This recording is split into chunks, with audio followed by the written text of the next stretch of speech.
भगत नामदेव जी जब 11 साल के थे तो एक बार उनके पिताजी को कुछ काम आन पड़ा, जिसकी वजह से वो उस दिन विट्ठल भगवान की पूजा नहीं कर पाए। लेकिन जाने से पहले उन्होंने नामदेव जी को विट्ठल भगवान की पूजा करने की जिम्मेदारी दे दी और सारी विधि समझाई कि किस तरीके से पहले नदी से जाकर पानी लाना है और फिर कैसे स्नान करवाना है, कैसे नैवेद्य चढ़ाना है और फूल चढ़ाने हैं। और ये सब बताकर उनके पिताजी अपने काम पे चले गए। और फिर 11 साल के नामदेव जी के साथ जो घटित हुआ उसके बारे में गुरबानी में नामदेव जी की वाणी दर्ज है। पहले तो वो पानी भरने के लिए घाघर लेकर नदी किनारे चले गए, जहां उन्होंने देखा कि नदी के अंदर पहले से ही कई सारी मछलियां, कई सारे मेंढक तैर रहे हैं। और उनके शब्द है कि आनी ले कुंभ भराई ले उदक, ठाकुर को स्नान करो, 42 लाख जी जल में होते विट्ठल बहला काय करो। मतलब इस पानी में पहले से ही इतने जीव पल रहे हैं कि ये विट्ठल भगवान के स्नान के लिए पवित्र नहीं हो सकता।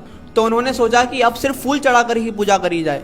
पर जब वो उस फूल के पौधे के पास पहुंचे तो उन्होंने देखा कि फूल पर पहले से ही कई सारे मक्खियां और भंवरे बैठकर उसका रस चूस रहे हैं। और वहां उनके शब्द है कि आनीले फूल परोईले माला, ठाकुर की हाँ पूज करो, पहले बास लिया है भंवरे विट्ठल बहला काय करो। जिन फूलों पर पहले से ही भंवरे बैठे हुए हो वो फूल ठाकुर जी को चढ़ाने के लिए स्वच्छ कैसे हो सकते हैं। तो फिर वो जाकर अपनी माँ को बोलते हैं कि माँ मुझे गाय से दूध निकाल कर दीजिए, मुझे ठाकुर जी को नैवेद्य चढ़ाना है। और उनकी माँ पहले बछड़े को गाय के पास छोड़कर उससे दूध चुगवाती है। ये देखकर नामदेव जी कहते हैं कि माँ मैं ठाकुर जी को ये दूध भी नहीं चढ़ाऊंगा।